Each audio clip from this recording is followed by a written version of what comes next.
Bismillahirrahmanirrahim. Makalah berapa kemarin? Sekarang 25.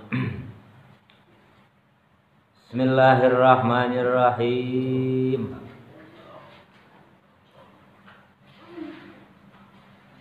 Wal maqalatul khamisatu wal ishruna. Wal maqalatul khamisatu wal ishruna, dan makalah yang ke-25.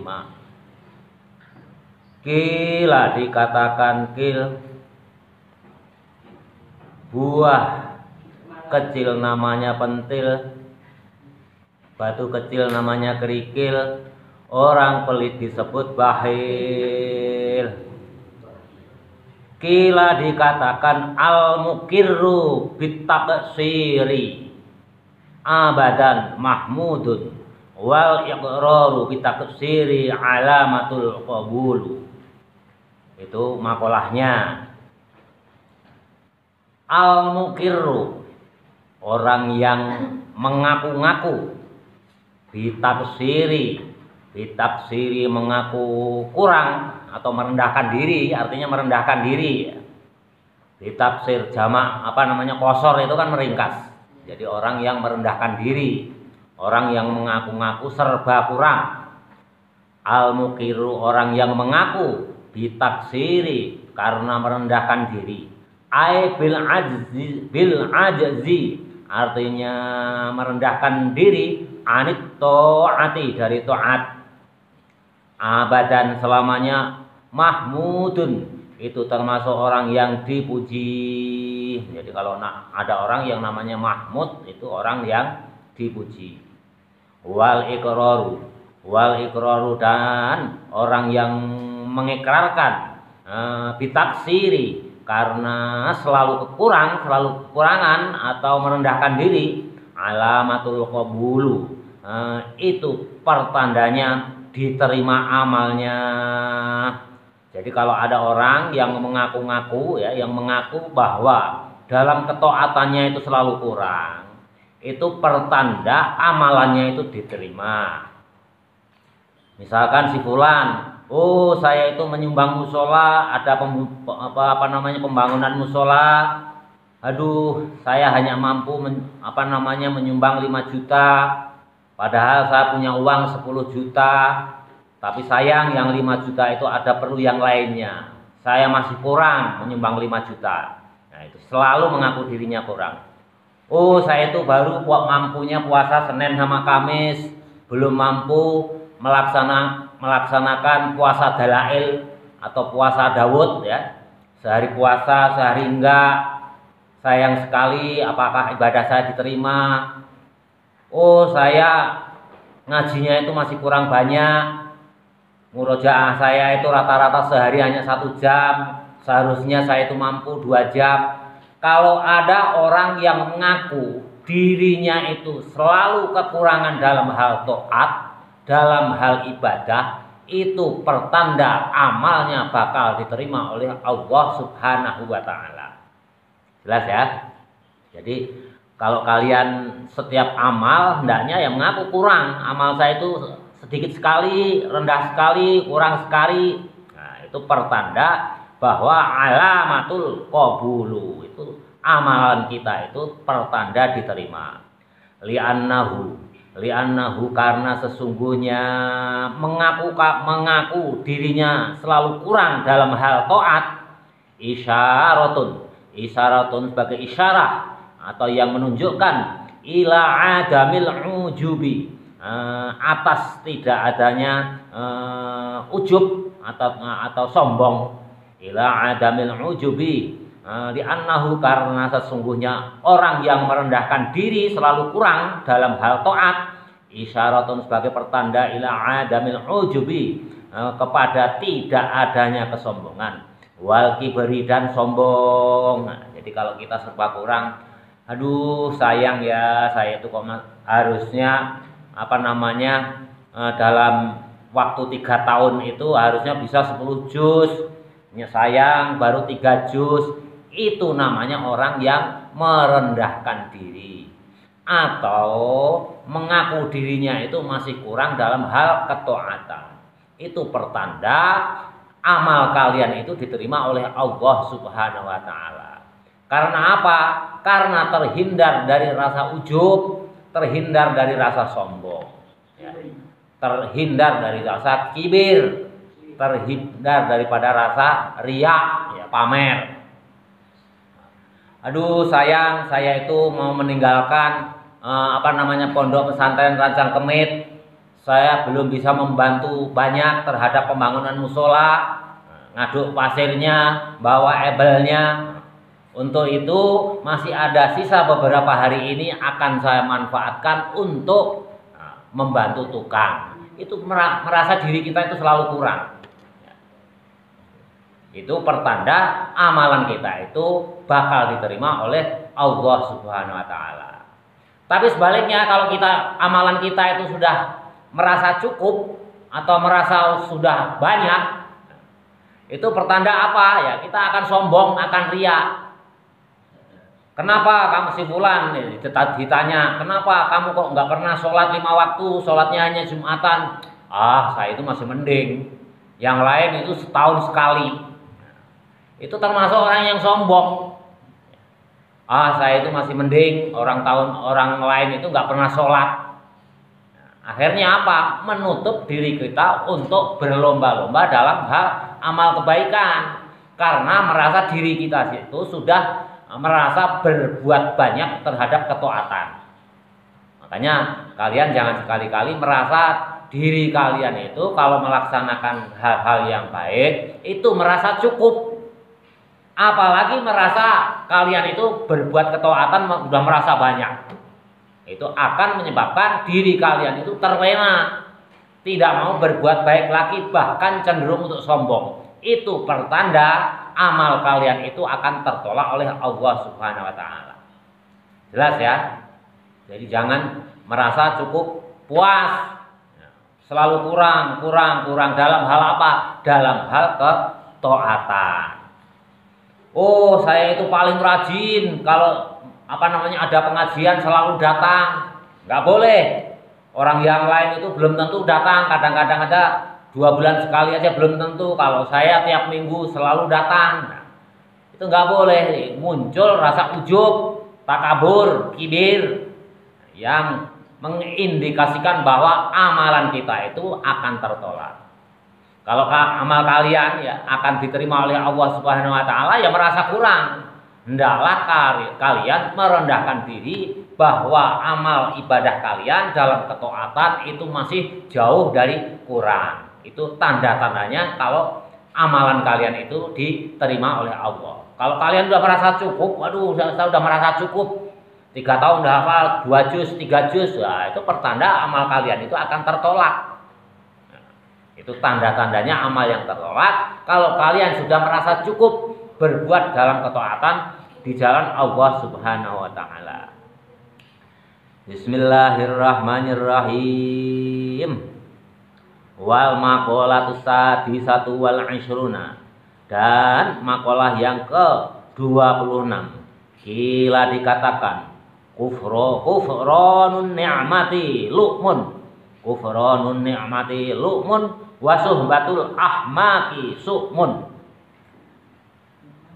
Kila dikatakan kufranun nikmati, kufranun nikmati, kufur nikmat, orang yang kufur nikmat, kufranun nikmati, kufur nikmat, lu'mun itu jelek.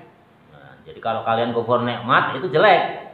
Adamu syukurin nikmati, artinya tidak adanya syukur nikmat, dalilun sebagai dalil, sebagai petunjuk kalau kalian itu kufur nikmat, itu pertanda kalian itu tidak bersyukur.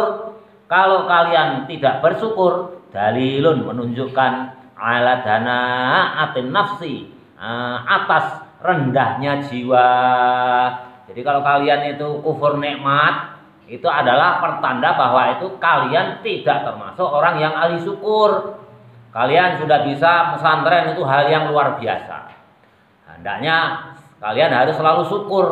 Orang lain tidak pernah mencicipi pesantren, bagaimana mendapatkan pelajaran agama.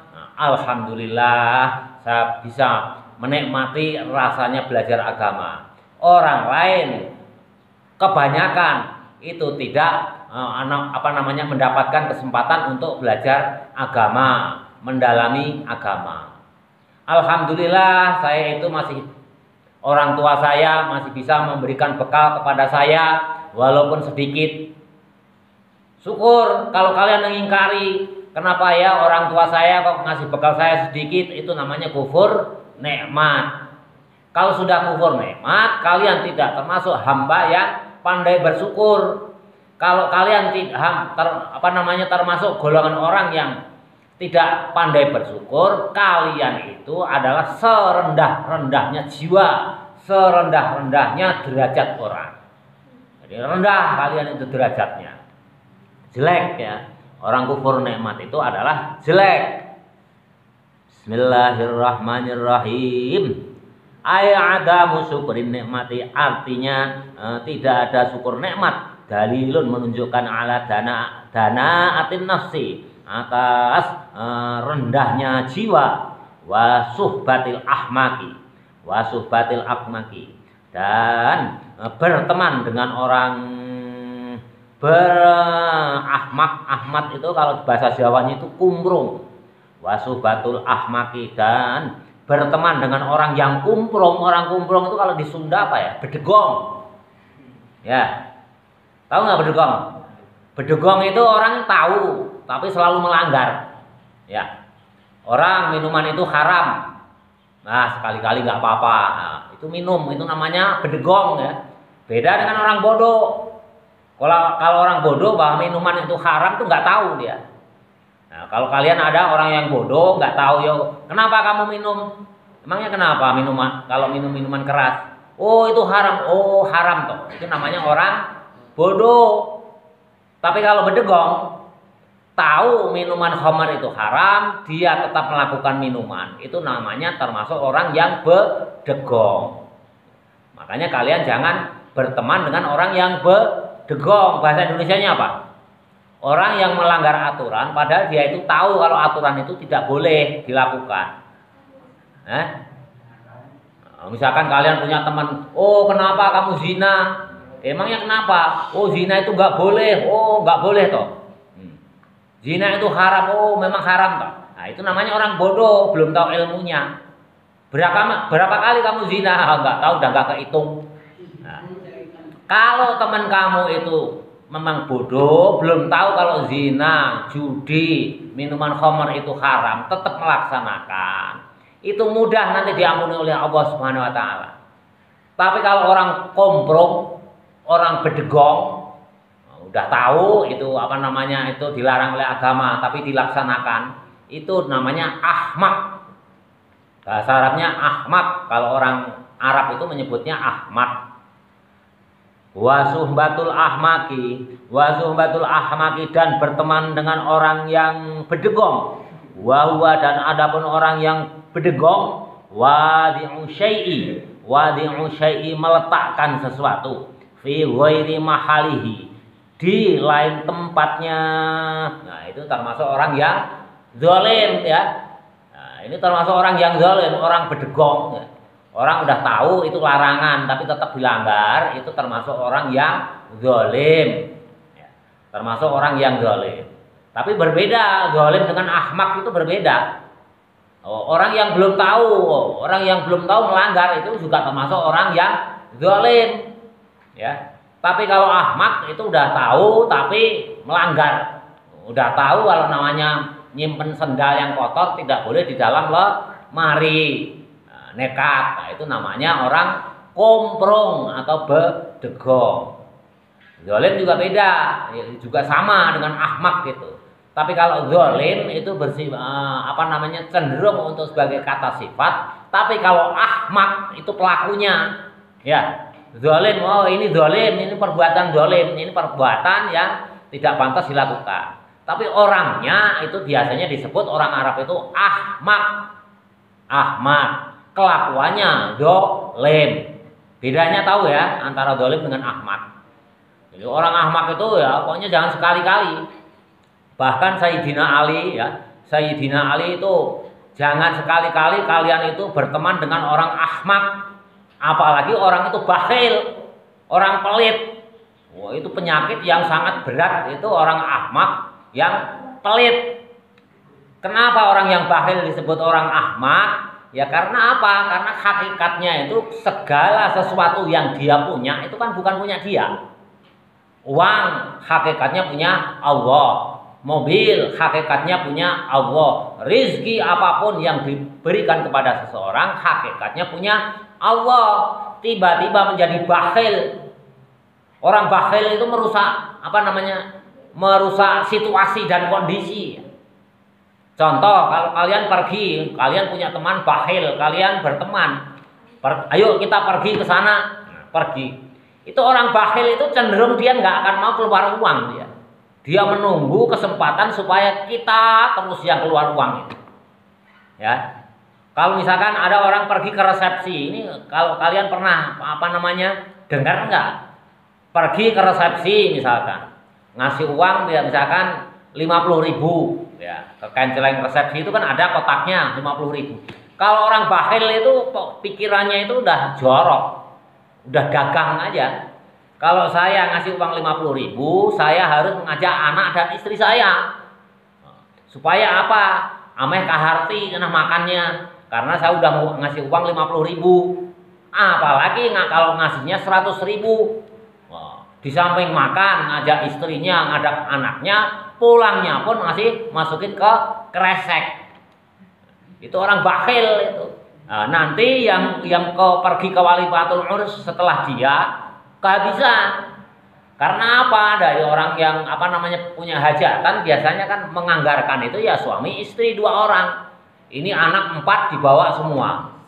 Tujuannya apa? Supaya hitungan dagangnya, makannya, karena saya mau ngasih uang 100.000 atau 150.000 daripada jajan di warung atau restoran. 100.000 untuk 4 orang, nggak kurang, masih kurang itu. Anaknya 4, dia sama istrinya berarti 6 orang, itu kurang. Hitung-hitungan orang bakhil itu selalu dagang, untung dan rugi. Makanya Sayyidina Ali itu jangan sekali-kali kalian itu berteman dengan orang bakhil. Orang bakhil itu adalah hitungannya dagang, untung dan rugi. Orang bakhil itu termasuk orang yang komprong atau bedegong. Ya, orang yang komprong atau bedegong. Kalau orang Jawa bilang komprong. Nah, komprong. Kalau orang Sunda bedegong. Bahasa Indonesianya apa? Ada yang tahu nggak? Apa itu? Udah tahu ya, ini larangan tapi tetap dilanggar.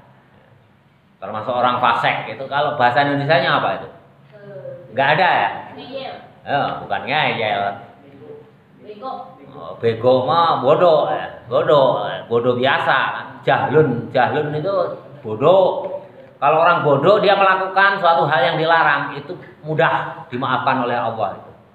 Tapi kalau udah tahu itu haram, itu dilarang, dilanggar, nah, itu sulit dimaafkannya. Itulah orang yang bedegong. Nah, bahasa Sunda ada, bahasa Jawa ada, bahasa Indonesianya Bapak belum menemukan. Ya, belum menemukan. Jadi jangan sekali-kali kalian itu berteman dengan orang yang bedegong. Wasubatul ahmaki. Dan berteman dengan orang yang bedegong, wahwa dan adapun orang yang bedegong, wadi'u syai'i, meletakkan sesuatu fi ghairi mahalihi, di yang bukan tempatnya, ma'al ilmi, beserta dia itu tahu, biqabihi, dengan jeleknya meletakkan sesuatu yang tidak pada tempatnya, padahal dia itu tahu, oh ini haram, dilanggar. Termasuk orang yang fasik, ya, termasuk orang yang fasik. Tapi kalau orang fasik itu kan ada yang pinter, ya. Tapi kalau ahmak itu orang yang bodoh udah tahu tapi melanggar. Ya. Bedegong ini, orang yang bedegong kan rata-rata itu orangnya bodoh, tapi udah tahu tapi tetap melanggar. Bedanya itu jelas ya. Ada zalim, ada fasik, ada ahmak. Kalau ahmak itu orang bodoh tapi sudah tahu tetap melanggar, itu ahmak. Kalau fasik itu kadang-kala orang pinter, ada orang alim, ada ulama, tapi melanggar hukum agama Islam, itu disebut fasik, bukan ahmak. Tapi kalau zalim itu sifat daripada ahmak dan fasik. Ya, zalim itu kan kata sifat ya, aniaya itu kata sifat. Tapi kalau ahmak sama fasik itu pelakunya. Nah, pelakunya. Bismillahirrahmanirrahim. Dia udah tahu tapi tetap melanggar aturan. Padahal dia itu tahu bahwa yang dilaksanakan itu jelek. Su'mun artinya jelek. Su'mun wa suhbatil ahmaki su'mun, dan berteman dengan orang yang berdegong itu jelek. Lu'mun juga jelek, su'mun juga jelek. Au ghairu mubarakin, artinya tidak akan mendapatkan keberkahan. Jadi kalian ya berteman dengan orang komprong, dengan orang berdegong aja, keberkahan kalian itu udah dicabut. Ya. Kalian orang ya pahpoh, orang yang pokoknya bodoh tapi suka melanggar hukum Islam, itu disebut ahmak. Itu aja kalian baru bergaul aja, keberkahan kalian, entah itu keberkahan rizki, keberkahan ilmu, itu dicabut oleh Allah. Kalau keberkahan rizki dicabut, buktinya apa? Ya, orang yang komprong, orang yang berdegong, itu salah satunya mempunyai sifat yang bakhil. Nah, itu keberkahan kalian sudah dicabut, seolah-olah dia itu mengharapkan kamu terus yang mengeluarkan uang. Kalau ada pekerjaan, dia itu malas, mengharapkan kamu yang mengerjakan. Itulah orang yang berdegong. Ya, orang berdegong mah ya udah waktunya dia piket tetap aja nggak mau, dia piket nyapu tetap nggak mau nyapu, mengharapkan kalian itu yang menyapukan. Dia namanya orang berdegong kan. Ya, itulah keberkahan kalian itu udah dicabut. Entah itu keberkahan rezeki ya, seperti yang Bapak sebutkan tadi, termasuk juga keberkahan dalam amal soleh. Karena apa? Nular. Nah, kejelekan itu nular. Kejelekan itu nular. Kalau kalian berteman, berkawan dengan orang yang pemalas, nanti malasnya akan nular kepada kalian. Kalau kalian berteman dengan orang yang bakhil, pelitnya akan menular pada diri kalian. Kalau kalian berteman dengan orang yang pemalu, kalian juga akan menjadi pemalu. Hal-hal yang jelek itu menular. Ya, menular. Makanya kalau kalian ya khususnya kelas 3, ya, nanti jangan jadi pemalu. Tampil, kalian buktikan bahwa kalian pernah pesantren. Di sekolah kalau ada kesempatan umumkan kalau kalian itu bisa ngaji. Bukannya sombong, ya segala sesuatu harus diumumkan. Nabi hanya menjadi nabi itu diumumkan. Saya itu ya manusia biasa, tapi saya mendapatkan wahyu. Saya itu nabi, ya, diproklamirkan. Bapak pernah yang menyebutkan kalau kalian jadi dokter ya harus pasang papan nama dokter. Ya. Kalau nggak pasang plang nanti orang tidak akan tahu. Nah, nanti kelas 3 kalau kesempatan ya kalian maju jadi imam, jadi mimpin doa, harus berani. Siapa yang berani menjadi imam masjid untuk sholat? Saya Pak Guru. Siapa yang berani memimpin doa? Saya, harus berani tampil. Kalau kalian ingin dihargai di lingkungan, sekali kalian dihargai, seterusnya akan dihargai. Kalau kalian sudah dihargai, memacu kepada diri Anda sendiri untuk tampil lebih maju lagi. Karena apa? Kalian dituntut untuk sempurna. Kalian sudah berani maju menjadi imam di suatu komunitas, kalian itu dituntut oleh komunitas untuk menjadi pemimpin di bidang keagamaan. Terus dituntut, ayo pemimpin, ayo Faras jadi imam, pimpin doa. Itu dituntut, akhirnya apa? Kalian terpacu untuk belajar terus menerus. Jadi jangan minder, jangan kalian lihat kayanya, wah dia itu kaya raya, nggak usah, nggak ada urusannya. Ya, urusan dunia itu nggak ada kaitannya dengan agama, dunia itu hanya permainan belaka. Tapi kalau urusan agama, urusan taat, urusan kesolehan, kita bawa sampai nanti di akhirat, untuk bekal kita di akhirat. Urusan agama paling lama berapa sih? Kalau kalian dikasih umur 60 tahun, ya 60 tahun. Setelah itu ya amal kalian yang akan dibawa nanti sampai menghadap ke Allah Subhanahu wa taala di yaumil hisab. Jadi kalau kalian ketemu orang kaya, jangan minder, udah saya santri. Saya harus nomor 1, number 1. Saya harus jadi pimpinan. Nah, itu akan mempengaruhi ke diri Anda sendiri untuk dipacu lebih maju. Jadi jangan berkawan sama orang yang bedegong gitu ya, yang ahmak. Ya, nular itu nanti. Bismillahirrahmanirrahim. Jadi ahmak itu juga jelek, sukmun. Sukmun artinya ai ghairu mubarakin. Artinya tidak ada keberkahan. Kama rawa, seperti yang telah diriwayatkan At-Tabrani, Imam Tabrani, an Basyirin, dari Basyir, annahu sesungguhnya Nabi Muhammad sallallahu alaihi wasallam qala bersabda. Nah, ini hadis. Jadi ulama yang dulu itu kan udah yang makalah itu yang berkata siapa? Ulama. Entah itu tabi'in atau sahabat kita nggak tahu. Dasarnya apa ya? Ternyata ada. Ini sabda Rasul. Qala annahu sesungguhnya Nabi Muhammad sallallahu alaihi wasallam qala bersabda, Isrim putuskanlah al-ahmaqo dari orang yang komprong, orang yang bedegong. Ini sabda Nabi. Kalian itu tidak boleh putuskan, itu kata Nabi itu ya. Isrim putuskanlah al-ahmaqo dengan orang yang komprong atau bedegong. Bi kasril hamzati, dibaca kasroh hamzahnya. Jadi is itu alifnya dibaca kasroh. Warroi dan rohnya itu dibaca kasroh. Jadi rin menjadi fi'il amar. Fa'ala yaf'ulu fa'lan, nanti ini fa'ala yaf'ilu, wazannya ikut wazan fa'ala yaf'ilu. Ini fi'il amarnya menjadi if'il. Ya. If'il. Kalau fa'ala yaf'ulu uf'ul.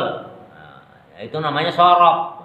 Isrim ini fi'il amar, kata Nabi, tinggalkan, putuskan orang yang bedegong. Iktok artinya putuskanlah.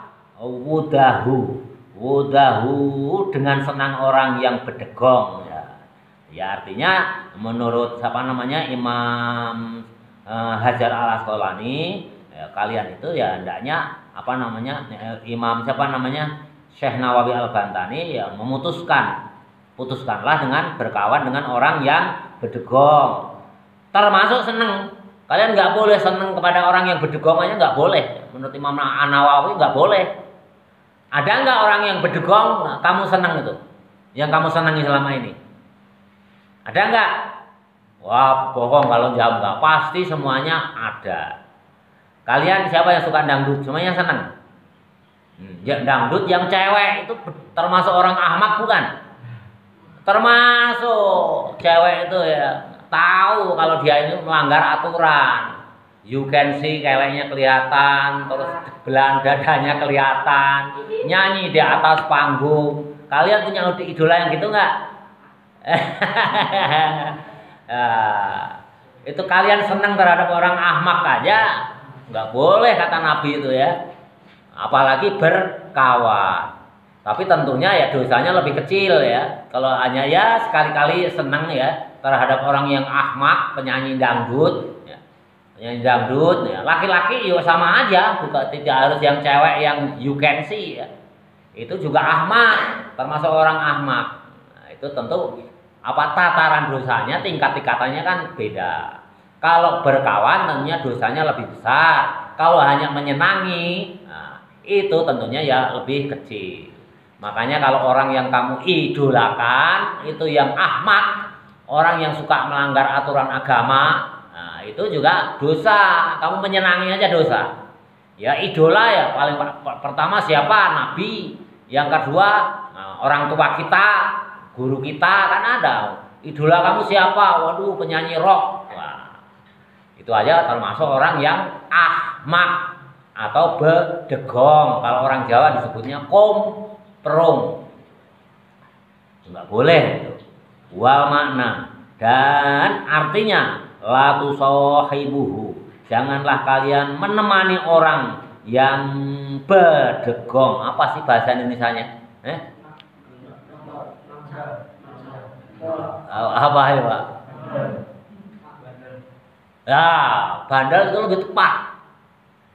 Bedegong itu bandel. Orang bandel itu kan dia tahu, udah dikasih tahu ya, udah tahu masih tetap melanggar, itu disebut bandel. Ya betul, itu bandel Pak. Orang bandel.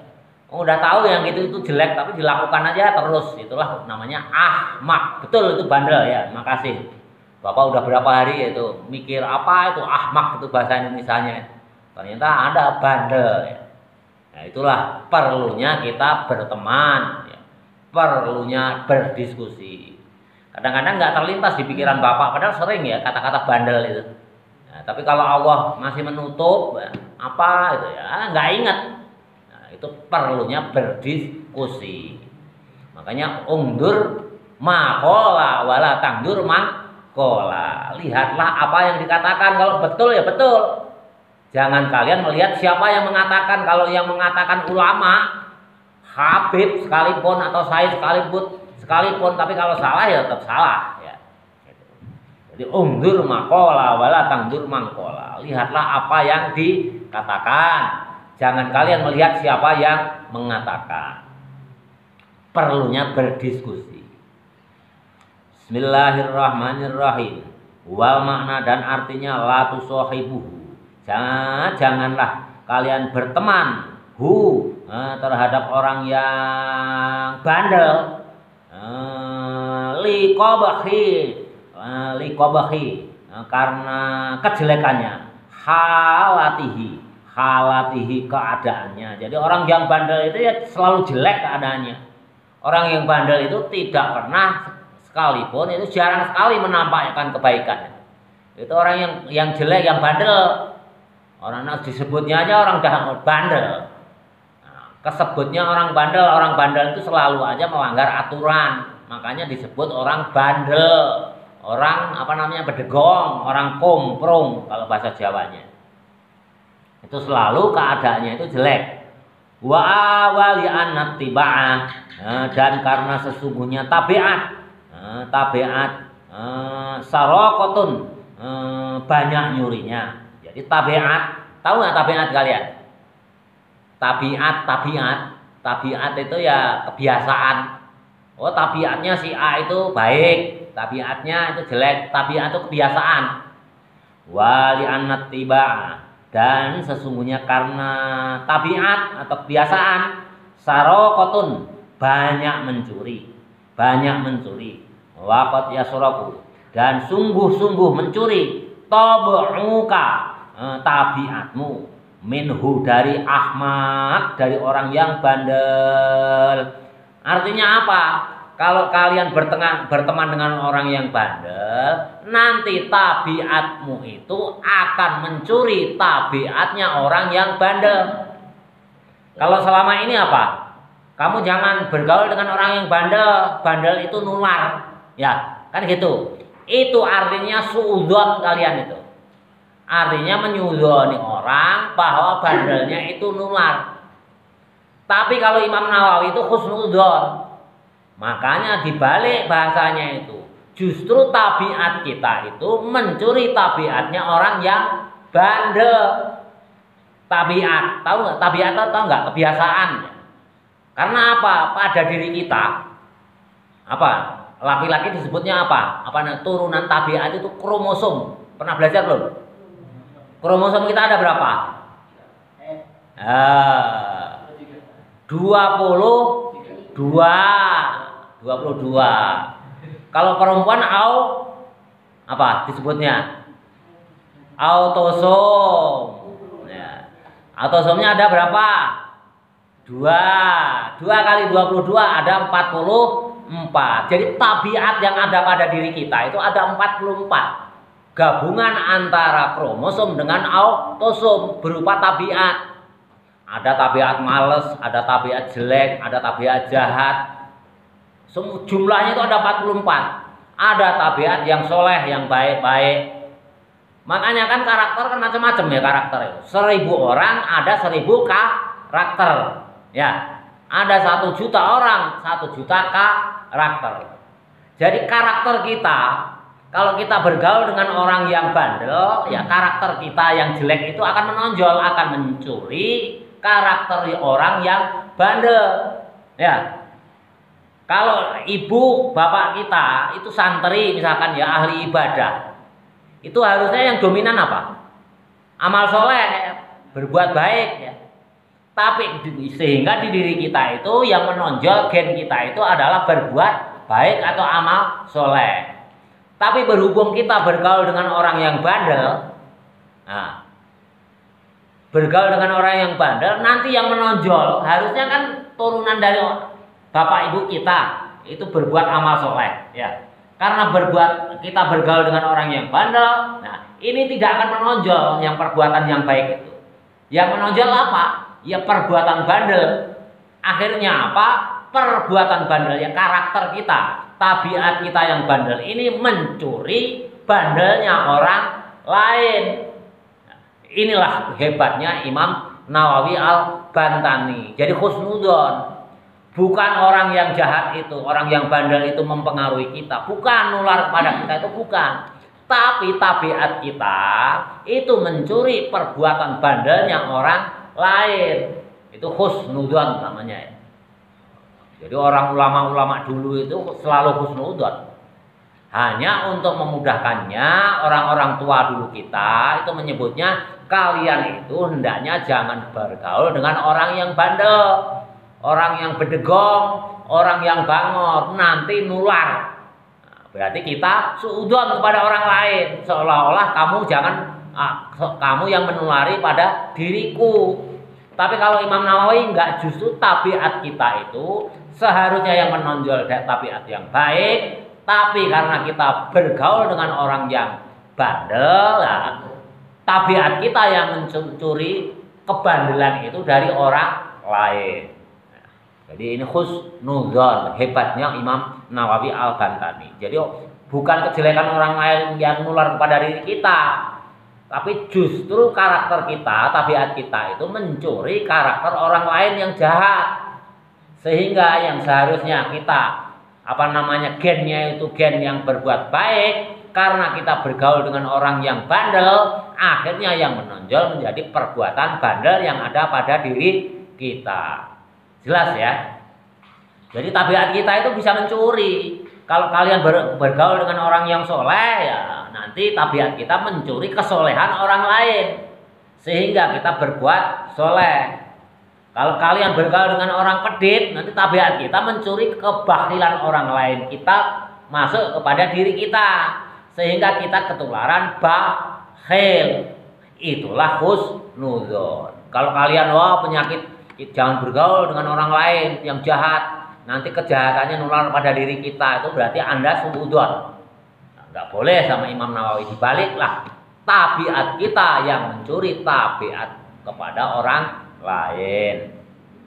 Makanya di sini wali annat tibaa, dan karena sesungguhnya tabiat sarokotun, banyak nyurinya, waqad yasrafu, dan sungguh-sungguh akan mencuri atau telah mencuri, tabu'uka, tabiatmu, minhu, dari orang yang bandel. Nah ini apa namanya, husnudzon. Warawa dan telah diriwayatkan, warawa dan telah meriwayatkan, ya at-Tirmidzi, Imam Tirmidzi. Nah, ini hadis lagi. An Ibnu Umar, dari Ibnu Umar. Ini hadis lagi. Wa anan nabiyya, dan sungguhnya Nabi Muhammad sallallahu alaihi wasallam, khoslatan qala, bersabda. Ini hadis Nabi, yang bersabda siapa? Nabi. An Ibnu Umar, dari Ibnu Umar. Wa anan nabiyya, dan sesungguhnya Nabi sallallahu alaihi wasallam qala, bersabda. Ini Abdullah bin Umar. Sahabat Nabi yang ahli meriwayatkan hadis itu ada berapa? Ada 4 orang. Yang pertama Abdullah bin Mas'ud, itu paling tua ya. Itu sahabat Nabi, itu umurnya nggak jauh beda dengan Nabi. Yang kedua Amr bin Abdullah. Itu Amr bin Abdullah bin Amr ya. Yang pertama Abdullah bin Mas'ud, dari urutan umur ya.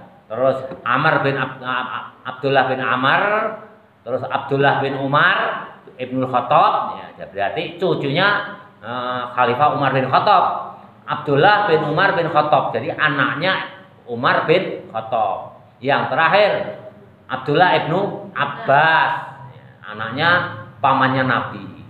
Jadi sahabat Nabi yang meriwayatkan hadis itu ada 4. Yang pertama Abdullah bin Mas'ud, yang kedua Abdullah bin Amr, yang ketiga Abdullah bin Umar bin Khattab, yang keempat Abdullah bin Abbas bin Abdul Muthalib. Ya, itu pamannya Nabi. Ini Abdullah bin Amr. Qala bersabda Nabi sallallahu alaihi wasallam, khoslatani, 2 perkara. Ada 2 perkara. Man orang kanata, yang ada dalam 2 perkara tersebut, fihi, di dalam man. Jadi kalau orang yang melakukan yang melakukan 2 perkara, maksudnya itu kata bahu, maka Allah akan menulis terhadap man, Allah syakiron, sebagai hamba yang pandai bersyukur, sobiron, dan ditulis sebagai hamba yang termasuk orang yang sabar. Jadi kalau ada orang atau kalian berada dalam 2 perkara tersebut, maka Allah akan menulis kalian itu termasuk orang yang pandai bersyukur dan pandai bersabar. Waman dan orang lam takuna, yang tidak ada orang itu dalam 2 perkara, fihi di dalam 2 perkara, lam yaktub huwahu, maka Allah tidak akan menulis syakiron, termasuk hamba yang bersyukur, wala sobiron, dan tidak termasuk hamba yang sobar.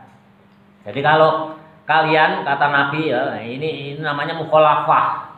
Mukhalafah itu harusnya kan cukup bersabranya cukup sekali aja.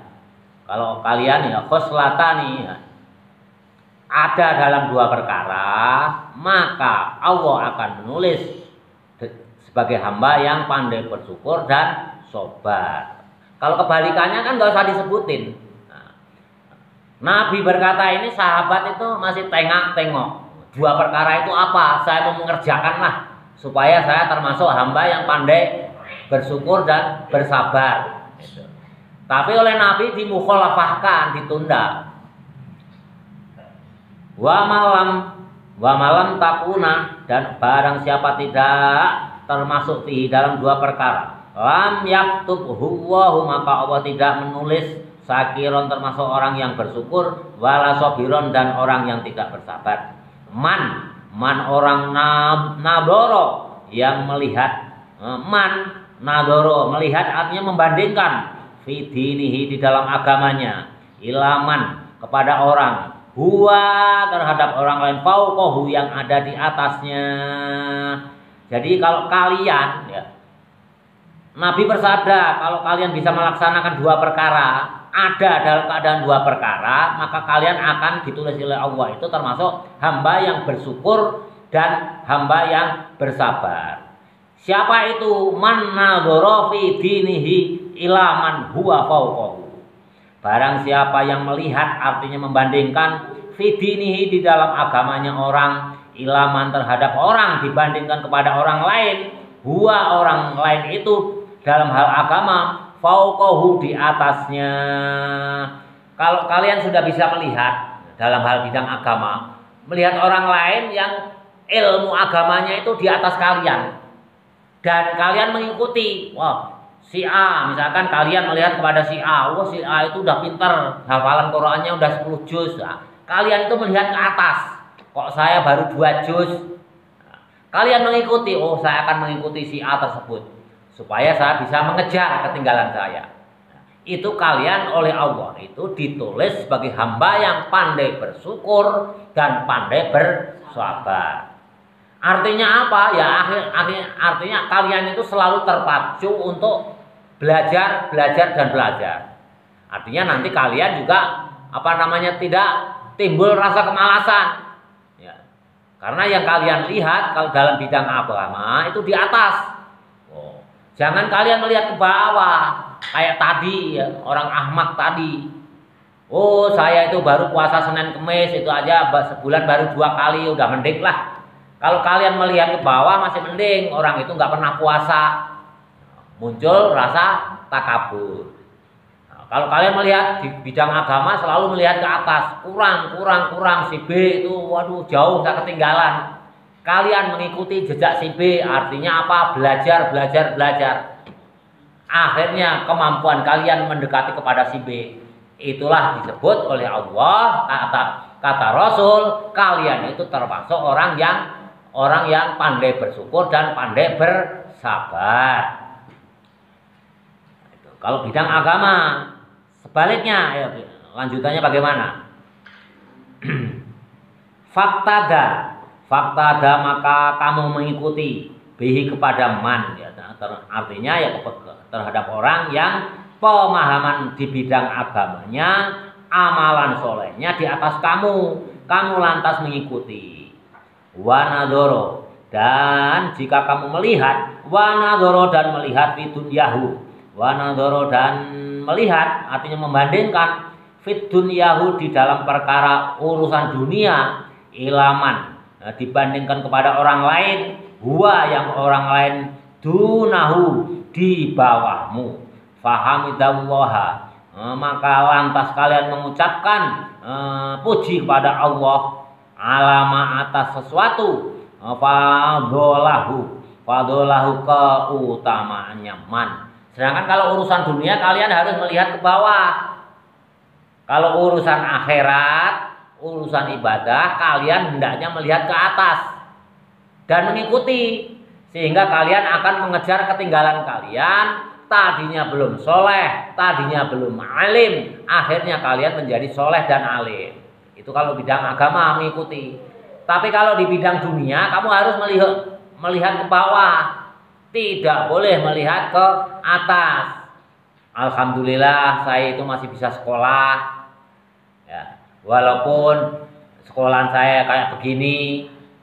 Alhamdulillah saya masih bisa pesantren, orang lain tidak mampu pesantren. Orang tua saya masih bisa memberikan bekal kepada kita, walaupun bekalnya terbatas.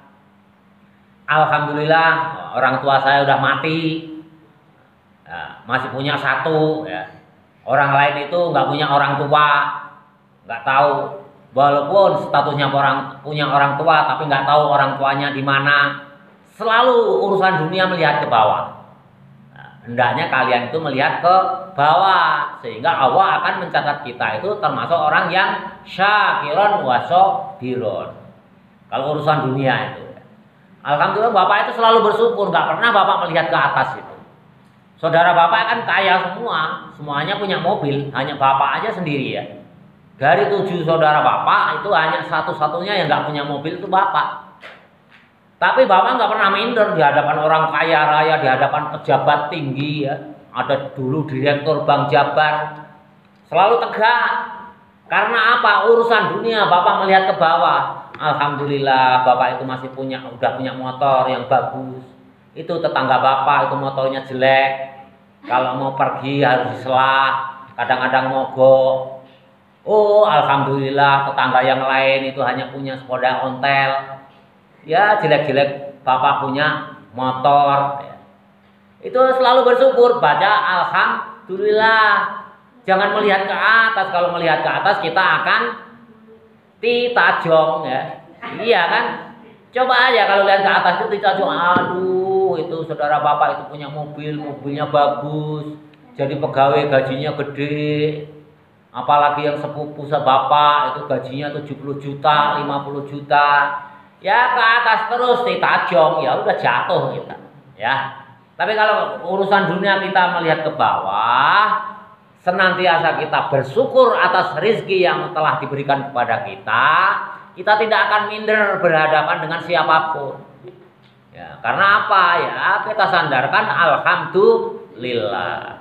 Kalau kita sudah bisa begitu, senantiasa kata Rasul, sabda Nabi ditulis oleh Allah itu kita termasuk orang yang pandai bersyukur dan termasuk orang-orang yang bersabar. Kita terusin ya, kita habisin aja. Bismillahirrahmanirrahim. Jadi kalau kita melihat urusan agama, kita melihat ke atas. Senantiasa kita berusaha untuk mengikuti, mengejar, artinya apa? Belajar. Kalau melihat dunia, kita melihat ke bawah, senantiasa mengucapkan alhamdulillah. Jadi kita akan ditulis kata bahu, maka Allah akan nulis syakiron sebagai hamba yang pandai bersyukur, sobiron dan pandai bersabar, wa man nadhara dan barang siapa melihat fidinihi di dalam agamanya, ilaman kepada orang. Ya. Sebaliknya kalau kita dalam bidang agama membandingkan kepada orang, huwa adapan orang yang kita bandingkan dunahu, yang kurang. Artinya apa? Di bidang agama kita melihat yang lebih bawah, lebih bodoh dibandingkan kita. Kita akan celaka. Nggak apa-apalah kita itu puasa ya, nggak usah puasa Senin Kemis. Alhamdulillah lah kita itu udah sholat 5 waktu nggak pernah bolong. Daripada dibandingkan si A itu nggak pernah sholat, sholatnya hanya sehari kadang-kadang maghrib doang. Ya.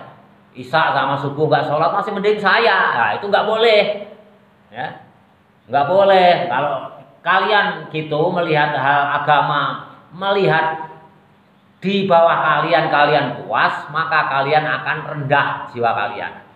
Karena apa? Termasuk orang yang tidak pandai bersyukur. Artinya apa? Kufur nikmat. Nah, yang di atas makalah yang di atas tadi menyebutkan orang yang kufur nikmat. Itu termasuk orang yang tidak bersyukur. Nah, itu artinya apa? Orang yang jelek. Su'un balu mun. Bismillahirrahmanirrahim. Wa nadhara dan melihat fit dunyahu. Nah, ini membandingkan artinya melihat itu membandingkan. Kalau kamu membandingkan fit dunyahu di dalam urusan duniamu, ilaman kalian membandingkan kepada orang, huwa fauqahu, kalian bandingkan kepada yang di atasnya urusan dunia, fa'asifa maka kalian akan mengeluh alama atas sesuatu fatahu yang telah kalian dapatkan. Nah, kalau urusan dunia kalian melihat ke atas, maka kalian akan selalu mengeluh terhadap apa-apa yang telah kalian dapatkan. Coba aja kalau kalian yang melihat ke atas urusan dunia. Waduh, itu teman saya, itu tetangga saya, sekolah SMP aja udah dikasih motor sama orang tuanya. Itu kan artinya apa? Kalian sudah melihat ke atas. Kalian akan mengeluh dan mengeluh terus. Ya. Hati kalian itu akan sedih, akan khawatir. Karena apa? Kalian di bidang urusan dunia melihatnya selalu ke atas. Kalian akan selalu kurang. Nah, itu akan menjadi mengeluh dan mengeluh. Nah, itu akan menjadi sakit. Hati kita itu sakit. Jadi kalau urusan dunia, hendaknya kalian jangan sekali-kali melihat ke atas. Lihatlah ke bawah. Alhamdulillah ibu saya bisa menyekolahkan saya habis SMP, nanti dilanjut SMA. Orang lain mau sekolah SMP aja susah. Ya alhamdulillah lah masuk Pasundan juga, yang penting sekolah. Mau sekolah favorit maupun tidak itu sama saja. Yang penting diri kita sendiri yang menentukan. Kalau urusan ilmu kan melihatnya ke atas. Walaupun sekolahnya di favorit, kalau dia nggak rajin belajar ya tetap aja jeblok. Kalau sekolahnya di sekolahan swasta yang nggak favorit, yang biasa-biasa saja, kalau kita rajin belajar dengan kuat, sekuat tenaga, Bapak kan cerita ya, ta'lim muta'alim kemarin. Targetnya apa? Ya, kalau targetnya masuk ke UIN, ke ITB, belajar dengan semangat. Ada buku, baca. Kalau orang lain belajarnya sehari 1 jam, kalian harus 3 jam. Pasti nanti diterima, insya Allah diterima di universitas favorit. Kalau mau masuk polisi, tentara, Bapak kan pernah menjelaskan ya. Begitu kelas 1 SMA, siang hari, di matahari terik, latihan lari, latihan push up, squat jump, apalagi macam-macamnya itu. Push up, squat jump, apalagi yang ini itu apa? Full up. Nah 3 tahun nanti fisik kalian udah terbentuk. Lari jarak jauh bertahap, kasih apa namanya, kasih sayangi ya, fisikmu itu bertahap. Ya pertama ya 5 kali aja push up-nya, 5 kali naikkan 7 kali. Kalau selama 3 tahun terus gitu. Lulus SMA, pendaftaran tentara atau polisi, fisik kalian sudah terbentuk. Ya. Nah, itu. Kalau kalian mau meneruskan ke perguruan tinggi, cari beasiswa ya cari nilai yang baik. Rajin, orang lain 1 jam, kalian 2 jam. Orang lain 1,5 jam, kalian 3 jam. Harus itu. Itu namanya melihat urusan agama, ilmu harus melihat ke atas.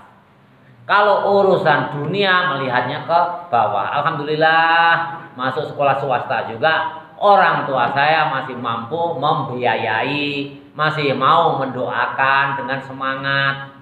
Makanya imbal baliknya apa? Kalian ya yang rajin, belajarnya yang semangat. Nah, kalau ini camkan, ya, kata-kata Bapak ini camkan, nanti kalian buktikan. Pasti nanti suatu saat kalau kalian kerja keras pasti berhasil.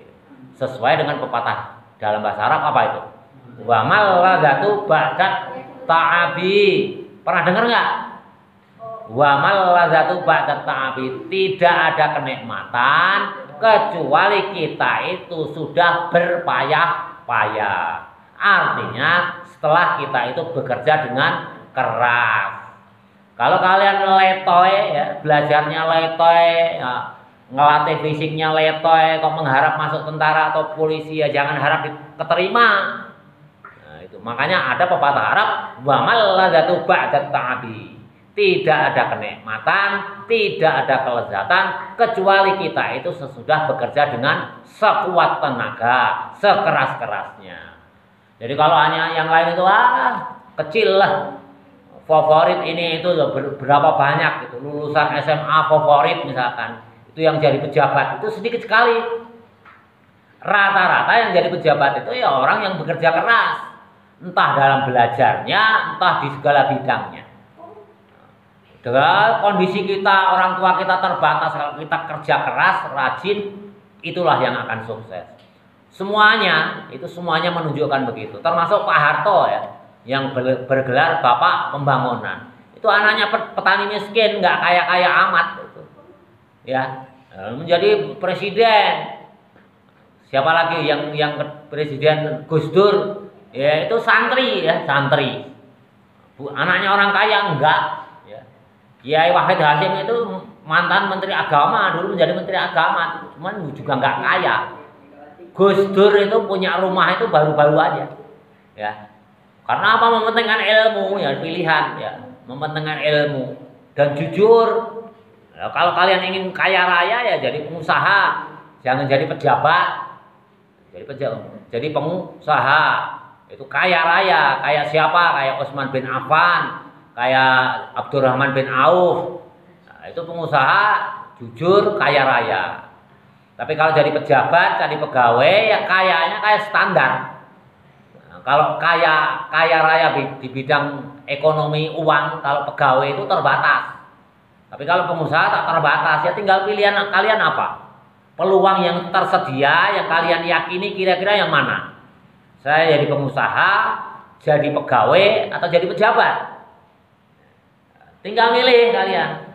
Kalau gajinya yang gede, ya pegawai swasta. Ya, ada manajer aja kalian udah digaji 20 juta, 30 juta. Tapi kalau pegawai negeri, walaupun pejabat itu, ya, bupati itu gajinya berapa sih? Paling tinggi 6 juta, 8 juta dengan tunjangan paling maksimal 15 juta. Nah, kalau ada pejabat bupati kok kaya raya sekali, akhirnya apa? Kayak yang di Kalimantan mana itu? Kemarin tertangkap yang sekarang lagi di sidang itu ya. Itu mobilnya aja 72. Mewah semua. Belinya dari mana? Ya wallahu alam, tanya aja. Yang pasti sekarang lagi di sidang oleh KPK ya, KPK masuk ke sana. Nah, itu ya terbatas lah, paling pendapatannya 15 juta kok mampu beli mobil 72 unit, mobilnya mewah semua. Uangnya dari mana? Ya wallahu alam lah. Yang pasti masuk ke KPK sekarang itu di sidang ya. Ya, diselidiki ya itu. Kalau kalian ingin kaya raya ya jadi pengusaha. Tergantung kalian. Kalau urusan dunia lihat ke bawah. Kayak bapak ini. Dulu bapak itu punya santri ya macam-macam, ada yang letnan jenderal, ya, pensiunan tentara ya biasa aja. Ada yang mantan direktur bank. Kalau manajer mah banyak murid bapak itu. Ya, biasa aja. Dan bapak nggak mengharapkan dapat honor ini itu, pokoknya ngajar aja masa bodoh. Mau seneng mau enggak, sering bapak kritik, ya akhirnya nggak seneng sama bapak. Kalau bangun mampu seorang pejabat kok golongannya ini, ya kan bapak tahu, ya bapak kritik aja kok mampu bangun rumah semewah itu. Ya akhirnya nggak seneng sama bapak, ya masa bodoh bapakmu gitu. Karena apa? Ya, bapak nggak mengharapkan diberi kok. Kalau dia kesinggung kan ya otomatis nggak pernah ngasih ke bapak. Ya masa bodoh. Bapak masih punya Allah, ya rezeki dari Allah. Tapi kalau ada orang ustadz kan kadang-kadang gitu. Kalian jangan. Saya titipkan lah kejujuran. Ya. Kejujuran itu harus dalam hati. Kalau kalau jelek ya katakan jelek, kalau baik katakan baik. Nah, jangan kalian nanti jadi kiai, jadi ajengan punya murid kaya raya, pejabat, ahli korupsi, sudah ketahuan ya. Nggak mungkin kalau nggak korupsi kok mampu ini itu. Nah, kalian melindungi, nggak pernah menyinggung masalah korupsi di hadapan dia. Supaya apa? Kalian mengharapkan dikasih uang sama dia, wah itu udah salah lagi. Urusan dunia ini ya sementara. Makanya kalau kalian ya kita tanamkan pada diri kita. Oh segala mahal kalau di mata bapak itu nggak ada harga itu yang mahal, nggak ada, semuanya murah. Kan tinggal kita makan tahu tempe murah kebeli, ikan asin kebeli, daging murah, daging sapi itu murah di mata bapak. Sekilo berapa kan sekarang? 160.000 murah. Kalau bapak punya cita-cita kok beli 160.000, punya uang hanya 80.000, kan mahal. Nah, kita ngukur urusan dunia ini, kita kembalikan. Oh, ini saya punya uang 80.000, daging kok 160.000. Ya jangan beli daging, beli yang lainnya. Itu namanya urusan dunia kan itu, jangan melihat ke atas. Makanya bapak tidak pernah merasakan daging itu mahal. Karena apa? Bapak nggak kepingin beli daging. Karena apa? Uangnya nggak cukup kalau untuk beli daging. Mensiasatinya gitu. Mobil murah atau mahal? Murah. Kalau di mata bapak murah. Ya, karena apa? Bapak nggak punya untuk beli mobil. Ya udah beli motor aja. Kalau sudah ditanamkan, oh saya pengen beli mobil, berarti di hati bapak udah ada keinginan beli mobil. Uangnya nggak ada kepikiran terus untuk beli mobil, akhirnya apa? Sakit. Makanya hilangkan perasaan untuk bisa beli mobil. Supaya apa? Hati ini ringan. Oh mobil murah. Berapa harga mobil itu? 3 miliar. Murah cetek itu. Itu karena apa? Jangan ditanamkan di hati kalian untuk sesuatu yang kalian itu tidak mampu. Ya udah, mampunya apa? Sepeda ontel aja. Itu. Jadi nggak terpikirkan bahwa mobil itu mahal, ya urusan dunia. Tapi kalau ke haji, lain halnya, harus ditanamkan. Haji itu mahal atau murah? Tetap murah. Haji itu sekarang berapa sih? 60 juta ya?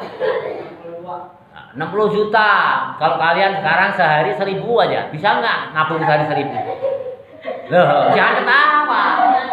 Ya, sehari 1.000, kalau setahun berapa? 365.000. Kalau 10 tahun, 36 juta. Kalau 20 tahun, 60 juta, 70 juta lebih. Bisa haji itu. Ya. Begitu murah. Jadi kalau urusan dunia, urusan akhirat, kita melihat ke atas, harus bisa. Terserah, nanti terserah Allah, entah itu tercapai atau enggak, ya terserah Allah. Yang penting kalau urusan agama, harus cita-cita kita itu adalah setinggi bintang Suraya. Tapi kalau urusan dunia, kita melihat ke bawah. Sekali-kali aja melihat ke atas itu. Supaya apa? Kita termotivasi semangat. Kalau orang lain bisa masuk tentara, saya juga harus bisa. Ya, kan gitu. Kalau orang lain bisa jadi bupati, saya harus bisa. Itu namanya motivasi. Makanya nafsu diberikan Allah kepada kita itu kan untuk mencapai suatu cita-cita. Kalau akal kita yang memimpin hawa nafsu, jangan sampai akal kita yang dipimpin oleh hawa nafsu. Untuk mencapai sesuatu, membeli mobil 3 miliar, ya, kita jadi pejabat, gaji kita nggak cukup, akhirnya kita tergiur untuk korupsi. Ya, seperti di bupati dari Kalimantan mana itu, perempuan lagi itu ya. Oh, miliaran korupsinya, mobilnya aja 72 biji, semuanya mewah-mewah. Itu namanya apa? Akalnya dipimpin oleh hawa nafsu. Harusnya ya kalau kita ikut Nabi ya, hawa nafsu kita ini yang dipimpin oleh akal. Sebelum bertindak ini boleh nggak oleh Allah? Sebelum bertindak ini halal nggak? Ini haram nggak? Tanya kepada akal. Nafsu kita tanya kepada akal, ditentukan oleh hati. Kalau ini dilarang, bagaimana hati? Oh, jangan lakukan. Putuskan oleh hati. Makanya hati, apa namanya, fuad, hati kita itu nggak bisa berbohong. Maka gabal fuadu maroa. Jadi hati kita fuad itu nggak bisa berbohong. Hakikatnya orang itu nggak bisa berbohong. Walaupun tukang bohong sekalipun, ahli bohong sekalipun, hakikatnya dia nggak bisa berbohong. Kapan sadarnya? Nanti menjelang mati. Menjelang mati udah sakit-sakit.